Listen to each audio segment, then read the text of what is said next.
Okay. All right. All right, everyone. We have, as I mentioned, a real treat today, Zoe Scaman, who is an amazing marketer. Has had a very interesting career. She'll talk a little bit about that, and maybe she'll mention her beginnings in the marketing field.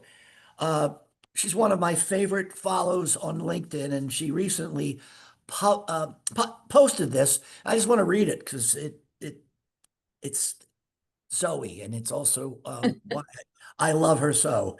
Um, I'm a polymath. My career is a constellation of rabbit holes and reinventions, a portfolio of work, ideas, and interests. But the through line is I give a shit, and I keep giving a shit about people, about justice, about the systems we build and the ones we break, about showing up whole, not just high performing, because what we need right now isn't perfection and polish. It's presence, humanity, embracing the messy reality of living in the world today. So don't edit yourself.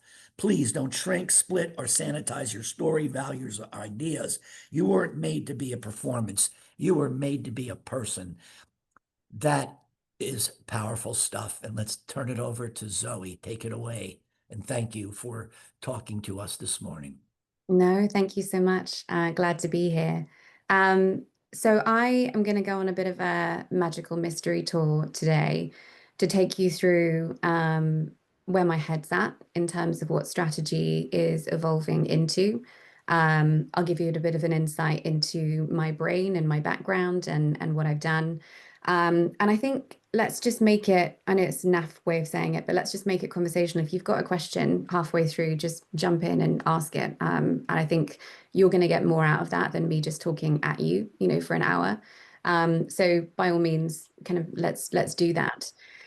So just by way of background, I started out in agency land completely by accident when I had just turned 18. So I had a very challenging relationship with authority when I was at school. I got expelled twice. First time when I was 12, second time when I was 16. And I just hated basically any kind of structured education. I was always asking really difficult questions and then I would just act out. And then I got myself in whole heaps of trouble and I got kicked out the door. And so when it came to doing my A levels, I kind of just gave up. And A levels are the thing that you do between 16 and 18 before you're allowed to go to university. And I just kind of said, bollocks to this. I don't want to do this anymore. So I went and worked in a pub. And my parents didn't actually find out that I hadn't been going to school until I was 23 because I didn't tell them. So I would leave every single day, get into my car, go to my job, and they just assumed that I was going to college, and I was not. And they only found out when I moved to Australia. And I essentially kind of slightly lied on my CV to get my job. I didn't realize to get a visa, I had to prove all of my credentials. And that's when kind of everything came to light. But at that point, it was kind of too late. I'd already sort of moved into advertising and off I went. And I think from the very beginning, I've always had a really non-conventional career path. So I've never wanted a career per se. I get bored really easily. I always want to learn new skills. I always want to throw myself into situations where I haven't got a fucking clue what I'm doing. And that just kind of keeps my brain, stretching in different ways. And so I've jumped around a lot. So some of you might have looked at my bio or my LinkedIn, and it doesn't really make much sense on the outset. I haven't kind of gone into an agency role as a strategist and sort of worked my way up. I never really wanted to do that. And so I've jumped around a lot. So my first, job when I was 18 was in a small search marketing agency. And, back then Google was new and we had to write keywords and keyword ads that you see on the side of Google search. And my very first client was a pornography client. So I had a lovely time writing keyword lists about all different types of sexual acts, which was interesting to say the least. And I was telling Tom that my client was a 7-foot guy that used to turn up in kind of brightly colored satin suits and tell me all about the pornography industry. But it was a fascinating introduction into advertising, and what this kind of field was all about. And then from there, I went into agency land. I left London when I was 22 and just randomly moved to Australia for 5 years because I felt like doing something a bit different. And that's when I really morphed into strategy. And someone sort of said, I think you're a strategist. And I said, I don't know what that is or what that means, but if it means I can stay in Australia, cool, I'll do whatever you want me to do. And it kind of took off from there. And since then, I've moved into innovation. I've moved into client side. I worked at Adidas for a period of time. I went into doing international development. So I went to Ethiopia with Nike Foundation, which was a massive learning experience. And then I've kind of hopped about since then. I started my own agency probably about 6 or 7 years ago now. And I kind of split my time 50-50. So 50% of my time is spent on my own clients and my own projects, which are massively varied in what they are. And the other 50% is that I'm chief strategy officer for a basketball player that you might be familiar with called Luka Doncic. And I've been working with Luka now since his rookie year. And that has been quite the roller coaster, as I'm sure some of you who are NBA fans might be aware of. Basically, the latter half, or earlier this year, I basically just didn't sleep for a couple of weeks when the trade happened, and haven't really slept particularly well since then. But that in itself is a completely different field in terms of actually how do you manage advertising and brand and strategy, for an athlete, and how do you turn a person into a brand, especially someone like Luca who hates the camera, hates any kind of attention that's off the court, and essentially is a bit of a Jekyll and Hyde personality, where the minute he's off the court, all he wants to go and do is hide in his back garden and barbecue meat, and listen to Slovenian folk songs, as opposed to actually being in front of the camera. So that's kind of where I'm at now. And I think that, yeah, my career has just been a bit of a mess, as a result of all of that. And it's brought me to a really interesting place. So I'm going to share some slides and kind of take you on a bit of a tour of my brain and where I'm thinking in terms of where all of this stuff is going right now. But as I said, if you've got any questions throughout, then feel free to jump in. So, where my head is at the moment is I'm kind of imagining strategy in this new age that we're coming into, which is this age of sensing, where you've just got so many signals being thrown at you from all different ways of, from economics to geopolitics to what's happening in kind of breakneck pace cultural trends, all the way through to then how do we synthesize this? How do you make sense of the chaos that we're living through? Some people are calling it a polycrisis. And then how do you kind of shape shift constantly to adapt to what this future is going to be? So, as I mentioned, I've not really built a career on a straight line or any kind of trajectory. My career doesn't really make sense. Mine has been much more focused on curiosity. So actually, where do I think the next thing is going to come from? So as an example of that, I was working in an agency called MediaCom when I was in Sydney. I had a really cushy job. They promoted me really, really quickly. I was the youngest group account director that they've ever had, which was a stupid move on their end because I had no emotional maturity whatsoever at that point and I shouldn't have been in that role. But then Twitter got really big. So it suddenly kind of arrived on the scene around 2006. And by 2007, I think, I was saying to myself, there's something in this, same with Facebook.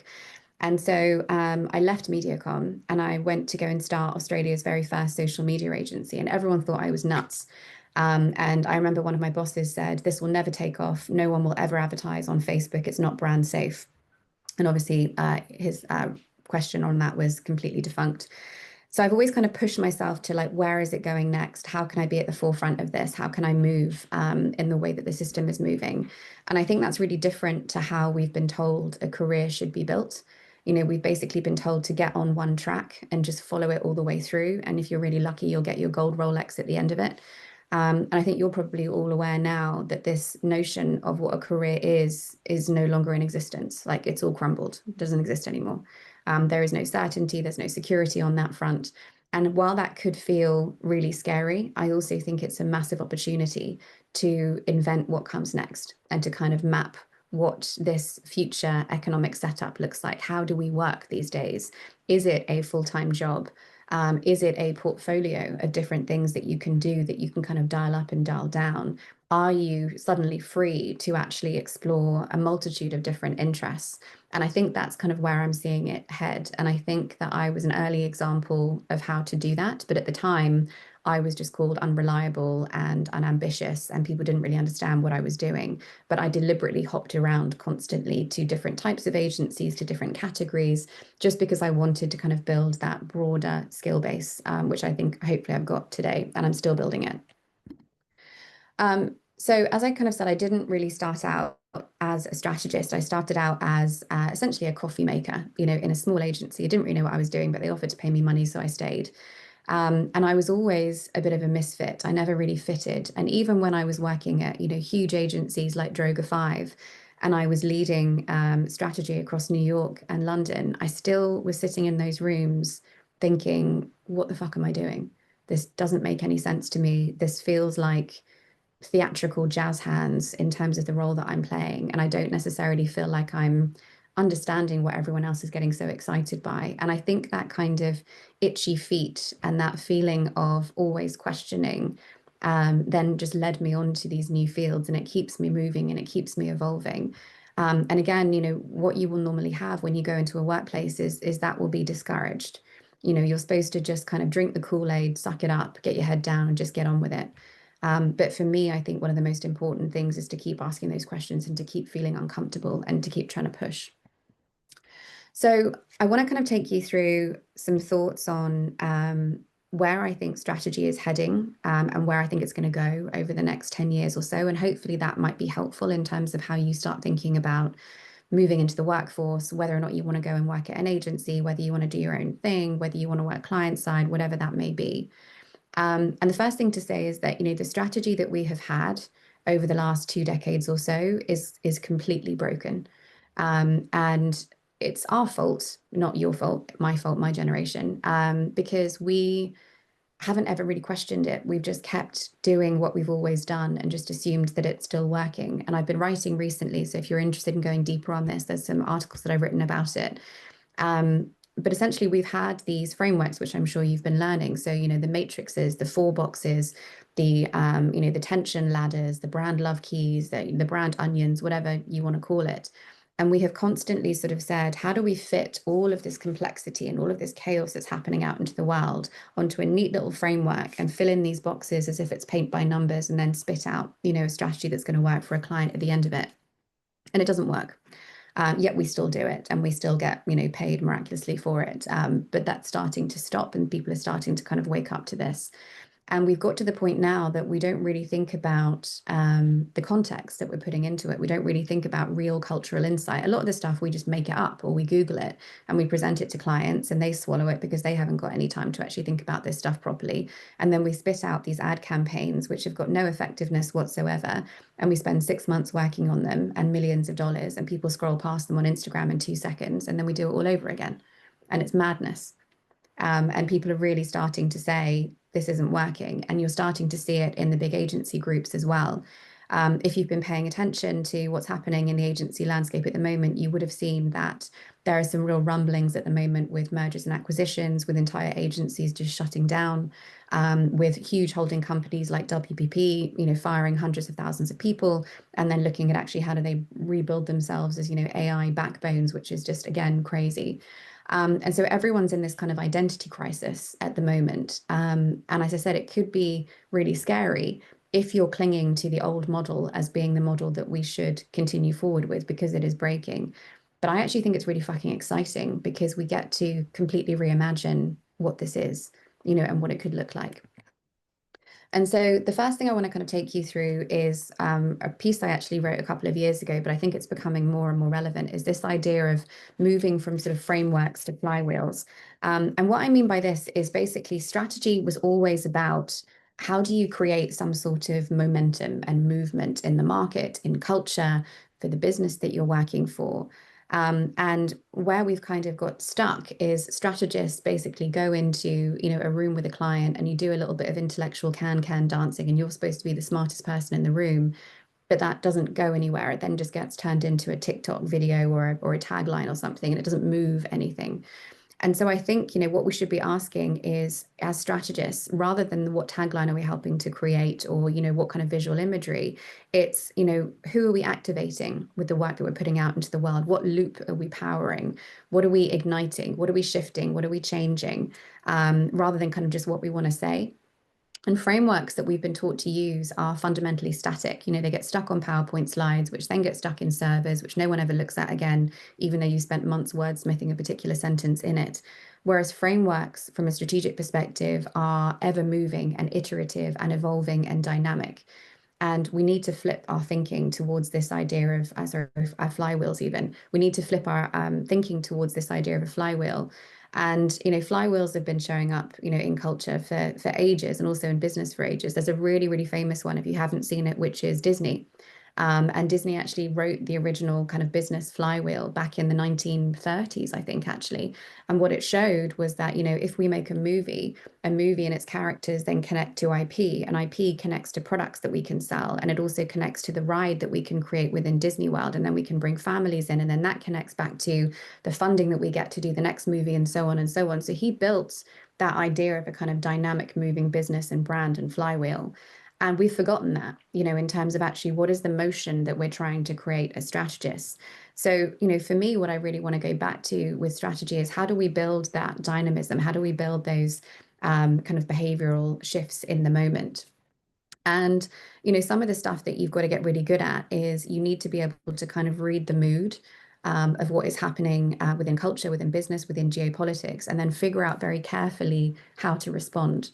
And an example of that was, some of the stuff that we did for Luca, for example. So, as I said, if you're NBA fans, you'll know about the trade where he was moved from the Dallas Mavericks to the Lakers. And it happened very suddenly, and we were not aware of it. And it was devastating, for him and for the team. And we didn't really know how to respond to it. So we kind of went silent for a few days. And then we just kind of read what was happening in the room and we read the tone. And, we wanted to figure out a way to put the fans first and forward in the first communication that we released from Luca. So if you scroll back through Luca's social on Instagram, you will see that there is a video that we created, which is essentially Luca getting off the plane and landing in LA. And then we quick cut it with loads and loads of fans basically reacting to the shock of the trade and getting really excited. And also, there was a whole bunch of fans that were essentially saying that they were defecting from being a Mavs fan to being a Lakers fan. And we pictured all of them as well. And we read the mood perfectly because we could have come out with something sad that said, I'm so sad to leave the Dallas Mavericks. This is devastating. We could have come out with something that basically just celebrated the Lakers, but that would have been a betrayal of Mavs fans. And so we found that sweet spot by basically saying, we're reading the mood. We know how people are feeling. We're going to center their feelings, not ours. We're not going to actually have Luca dictate a message. We're just going to make him have a pedestal for everybody else to say how they're feeling. And so that then created more dynamism, for the moment, and that kind of flew into other activity that we did as a result of that. And so it's always thinking about what's the network effect? What is that kind of movement that you're trying to create, and how do you kind of put it out into the world? And then jumping from that completely is this idea of the only way to be able to kind of read the mood and read the signals is to have this kind of magpie mind. Your brain needs to be kind of everywhere at once. And I think a lot of people that first get into advertising get really narrow in their focus and they just read shitloads of books about branding, or they'll read, everything that Byron Sharp has ever written, and they'll get obsessed with someone like a Mark Ritson. And what that does is it basically cuts you off from reality. And it starts getting you into this kind of really navel gazing, universe of brand people. And actually, the best strategists and the best people that really understand brand and creativity are the ones that don't touch any of those texts and essentially just get really interested in loads of other weird shit that's out there in the world. So, some of the best strategists that I know are obsessed with really odd things. So, for example, one of my mentors back in the day, a guy called Russell Davies, who used to be the chief strategy officer of an agency called Wyden and Kennedy back in their heyday. Absolutely brilliant, brilliant guy, complete fucking weirdo.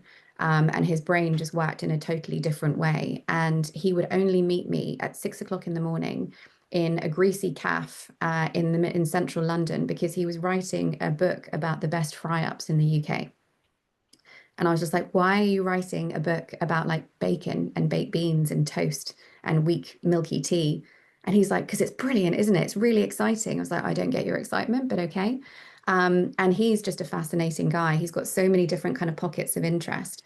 And he wrote a book recently, I think it came out about a year ago, and I recommend it to all people getting into this industry and all strategists. And it's called Do Interesting.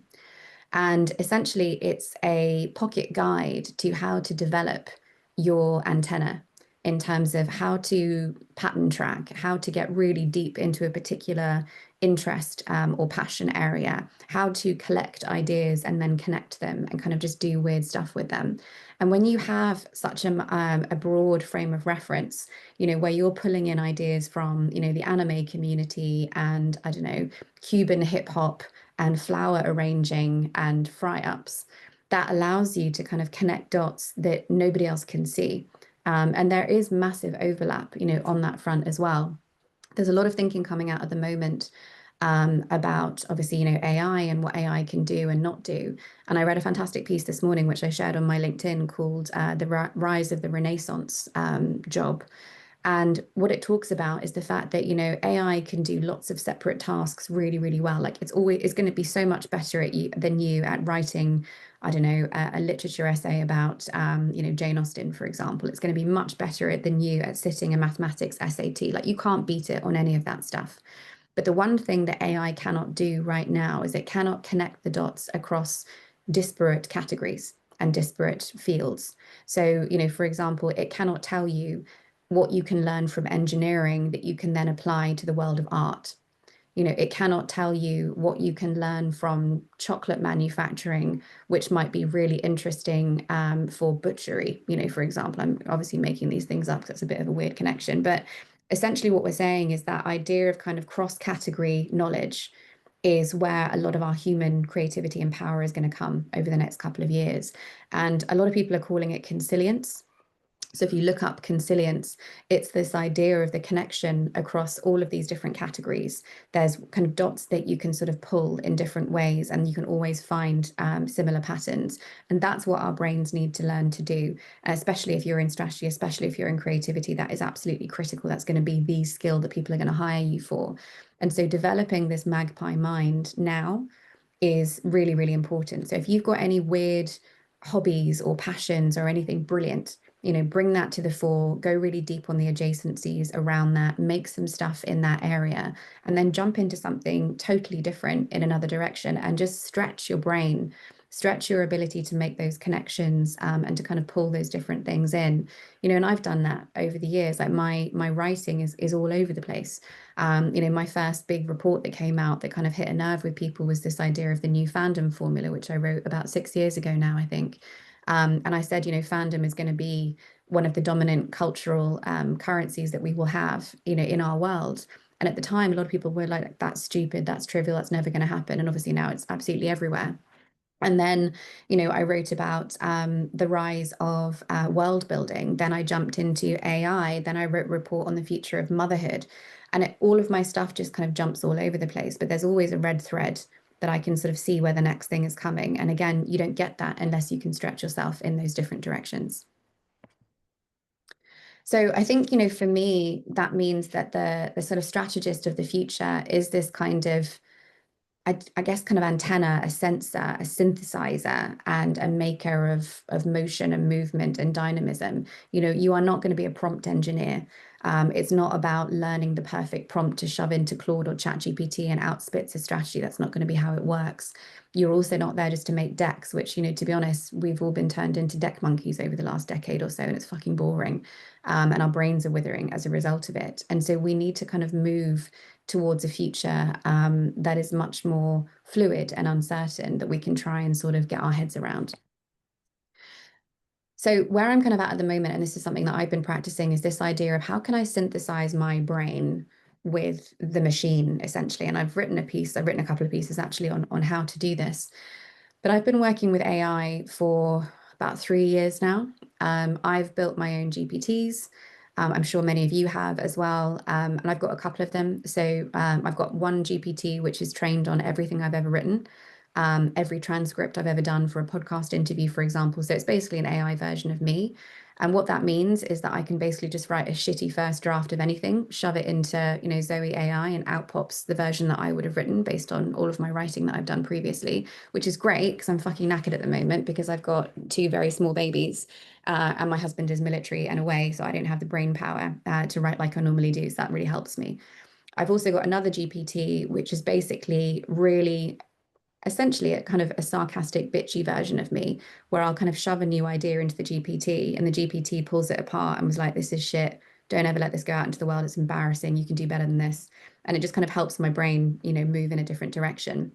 I've got another one that I call Lyra, who I've trained as a bit more of a sort of I guess, kind of different type of consciousness that helps me really sort of think about things in a more metaphysical and mythical way, which I think is interesting for me to sort of, again, think in a very different lens to how I normally would. And then I build other ones, as and when I need them. I use different tools for writing versus research, and I'm constantly sort of evolving and seeing, what I can do in this space. And you've got a portion of the world, and especially the creative community, who will just dig their heels in on this and just be like, AI can't do my job. AI can never be as creative as me. And maybe to a certain extent, that's true. But I also think that if you're not leveraging AI at the moment, you're massively missing a trick. And so you guys need to be experimenting in this now. If you haven't built your own GPTs, you need to do it. You need to understand how it works. You need to play around with, Gemini versus Claude versus, ChatGPT. If you've got access to Microsoft Copilot, go for it. Figure out which one works better for you for different tasks, depending on, how you write, how you think. And you need to be augmenting yourself with this stuff today because the vast majority of organizations moving forward, and especially agencies and creative setups as well, they're going to be starting to hire for AI proficiency.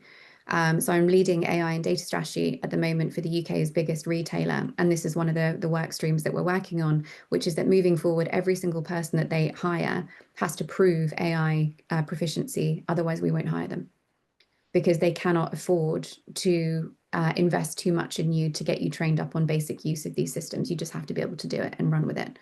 And so that is critical. But also, I think what's really interesting is testing and learning how you can think differently with these. Some people see it as cheating. I don't.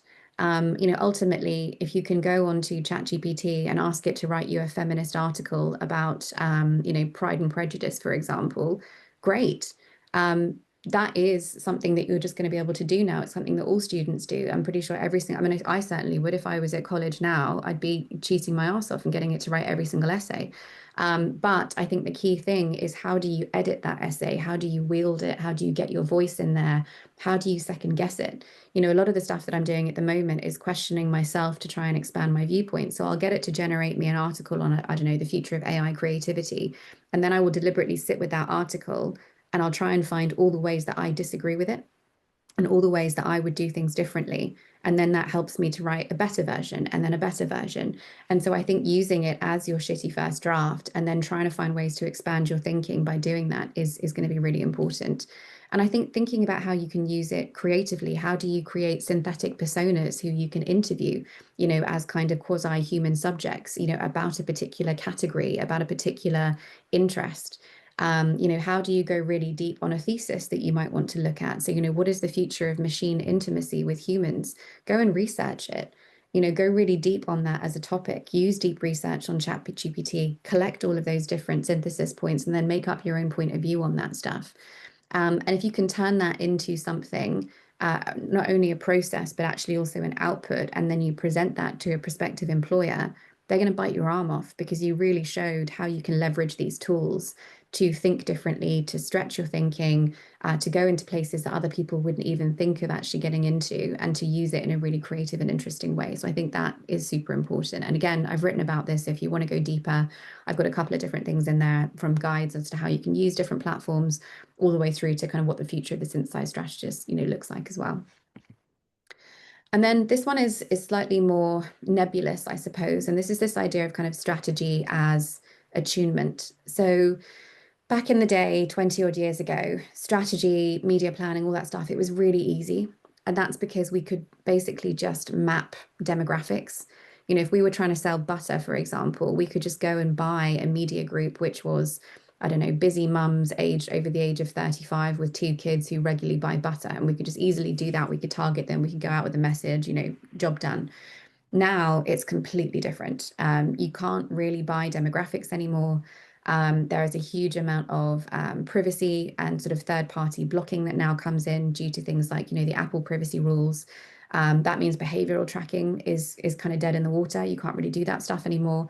And then also there is no homogenous culture these days. Not everybody is watching the same show that they all used to watch on a Saturday night. Not everyone is listening to the same three radio stations.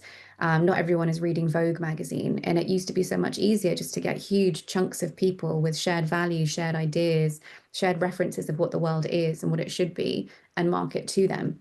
And now it's a clusterfuck. You've just got so much out there in terms of a proliferation of different platforms. Within those platforms, you've got thousands upon thousands of niches, interest groups. People are, multi-hyphenate in terms of their interest. You could have someone who's, super into Run the Jewels, who's also really into an obscure anime title and has joined a Discord for it, who's also into competitive flower arranging. All that kind of stuff can be true at any one time. And so that idea of demographics and psychographics is, again, just dead in the water because people just don't function in that way anymore. And even if you had a gigantic show like Game of Thrones used to be, from a global perspective, that's still only reaching a very small part of the population these days. And so instead of kind of mapping those big chunky markets, which used to be really simple, we're now mapping moods, we're mapping kind of interest universes, which could proliferate across, 17 different platforms and be used in different ways. That mood can also completely change depending on the news that morning. And so it's this idea of opening yourself up as a strategist to all of those fluctuating signals and being able to navigate uncertain times in real time, for your clients and trying to figure out how to react to certain moments.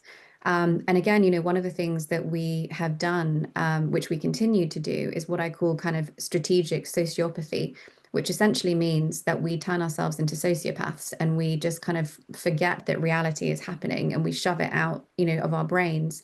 And we still talk about Susan, who's 24 and bright and bubbly and is looking forward to getting on the housing ladder, and all those kind of personas that are just complete fiction and completely detached from reality.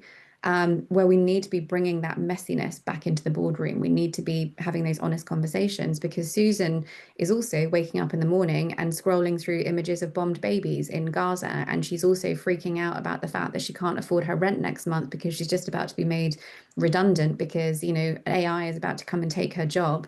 And all of those pressures we just kind of push out and we don't want to bring that complexity in because the client doesn't want to hear it. We don't really know how to pass that information. And so nothing kind of gets through into the system. But I think now I'm noticing much more appetite for having that complexity folded into those conversations. And so that attunement muscle is becoming even more critical, as we move forward. And it's because we are seeing huge shocks when it comes to geopolitics. I don't know, obviously, the details of the US, but imports and buying of, for example, Israeli products in supermarkets in the UK have fallen off a cliff recently. And so supermarkets, for example, can't sell couscous because, that is fundamentally a product that people are boycotting. And that's when complexity has to come into the room and we have to address this stuff and we have to kind of go, right, if our consumers are voting with their wallets, do we need to do something, from a kind of public PR perspective to get behind this and to actually show that we have solidarity? There's a huge cosmetics and toiletries business in the UK called Lush. And they make bath bombs, they're really famous in the UK. They shut their doors completely yesterday in solidarity with Gaza. That's unheard of. But again, this kind of stuff is becoming much more important. So all of that complexity, all of those uncomfortable conversations we need to start having. And, if you want to get into the world of strategy, you need to understand how to navigate this stuff as well, because it is becoming much more important and it is crossing into the boardroom. And, politics is brand is geopolitics. The whole thing's this big kind of enmeshment at the moment. And then I think, one of the things I want to sort of touch on, which I'm sure you're all thinking about at the moment, is are we all fucked because of this creepy gelatinous head? And the answer is, I don't know.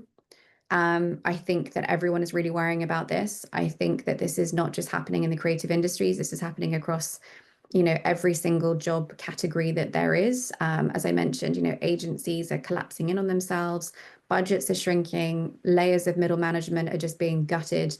Entry-level jobs are really hard, really, really tough to find them. And everyone feels like they're kind of suffocating, in some way, because, here comes automation and suddenly, everyone's kind of replacing teams with, AI agents.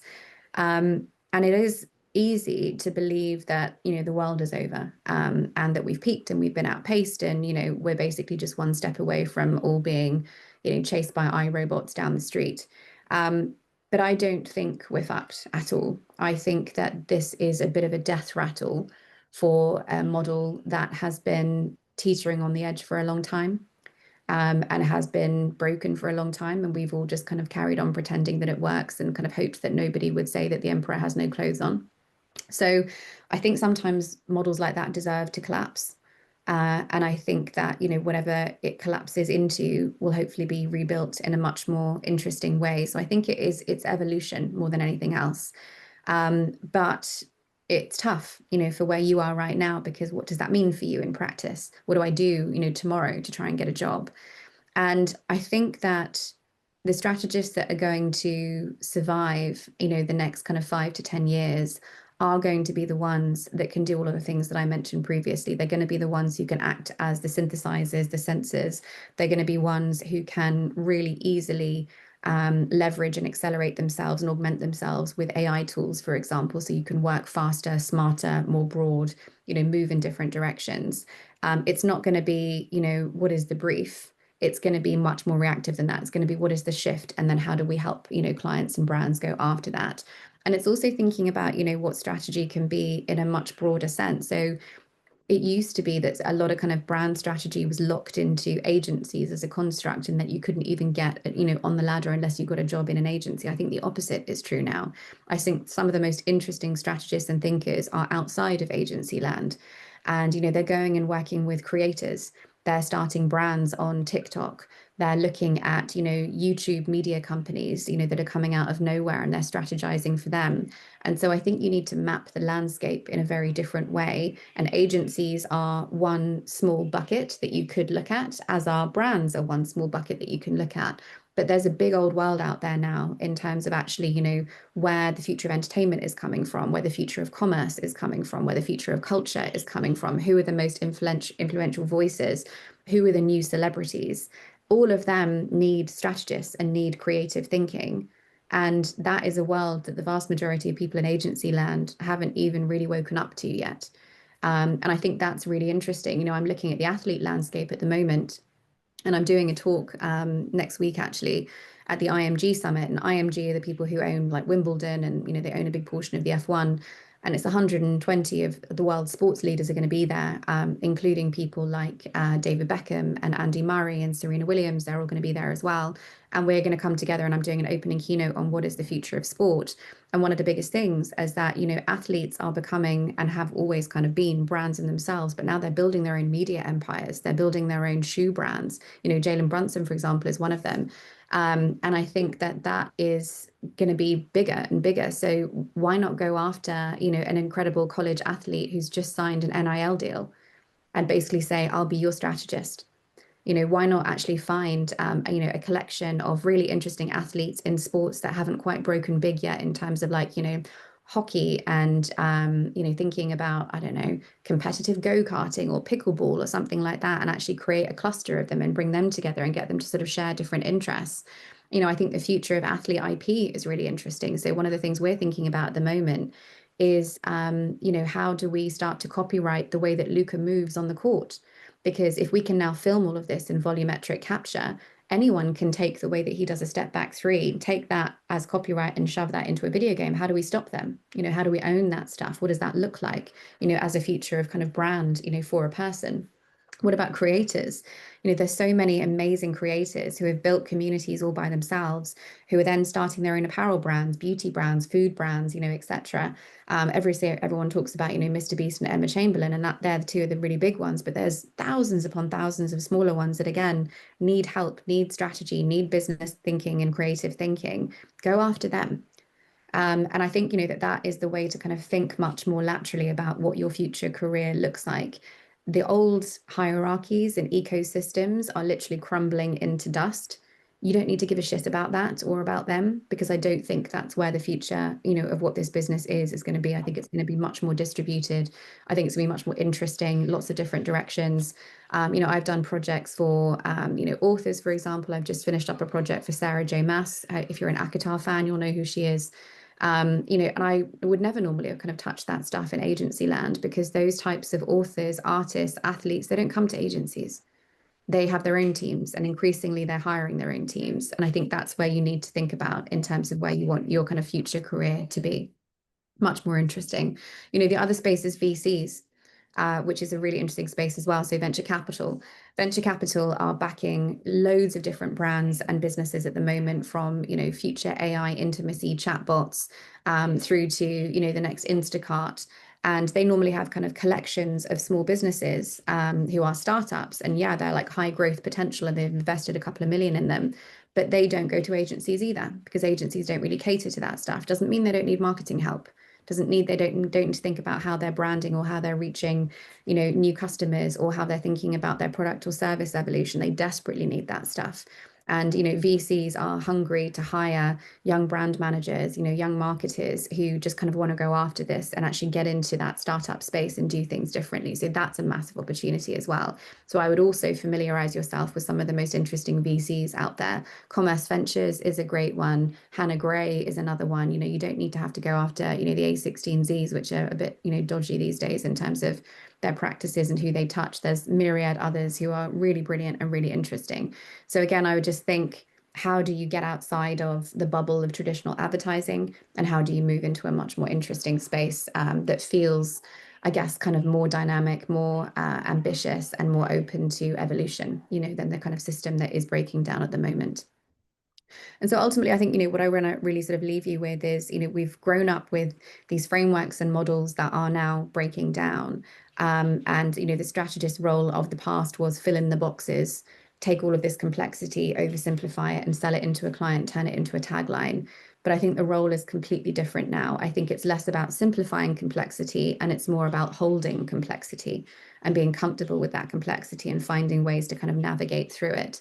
And it's not about explaining, what's known, you're navigating what's not. Nobody knows what the future holds. I have no idea what's going to happen in 5 minutes, let alone anything else. Anything goes, at this point. And so I think throwing yourself into that and finding ways to have your antennae on, to sense all of this stuff that's going on, to find a way to kind of help brands, products, clients, new categories kind of figure out what move to make next, what's the next baby step, what makes sense to us, how to place that bet. That's going to be one of the most important skills, moving forward in terms of marketing, creativity, brand building, business building, because all of those roles are much of a muchness now. It is all about kind of smart navigation, and that's where you come in. So yeah, hopefully that's enough for now. That was fantastic. All right, students, anybody have any questions? Here's your chance to hear from one of the smartest marketers that I've found on LinkedIn. Anybody have any questions? I know Zoe did a fantastic job of giving you an overview of what's going on in the world, opportunities that exist, not just for brands, not just for agencies. She mentioned entertainers, commerce, culture, celebrity, venture capital, athletes, college athletes with NILs, sport, all these places are places you want to look at as you think about, okay, where do I move to from school to my career? So you could put questions in the chat box. If you don't have any questions, I recorded this. You can watch it, and, write down your observations. I recommend everybody connect with Zoe. Certainly follow her on LinkedIn and look back at her posts. Some of these things she shared, you'll find these presentations are out there for you to review them. So nobody has a question. I want to say thank you so much, Zoe, for sharing your time with us. This was an outstanding session. I'm just so pleased. And students, as we check off this Zoom, please everybody say thank you and have a great rest of your day. Go Eagles. Today, our Philadelphia Eagles defend their Super Bowl championship. Tonight, the season starts again. You mentioned Luca. The Dallas Cowboys sent their superstar, Micah Parsons, from the Cowboys to the Green Bay Packers. So Dallas is reeling when it comes to two superstars traded in the past year. That's their problem. Go Birds, go Birds. All right, so everybody, remember to say thank you as we check off. And Zoe, thanks again so No much problem. for doing this for us. Really Great. Thank appreciate it. you. All right, everybody, Yeah. check out and say thanks. You can Bye. drop it in the Thank you. chat Thank you, box. Zoe. Thank Thank you. you. Thank Zoe. you. Thanks. All Thank right. you. Thank you again, Zoe, so Thank much. you so much. That was awesome. Thank you. Have a great rest of your day, everybody.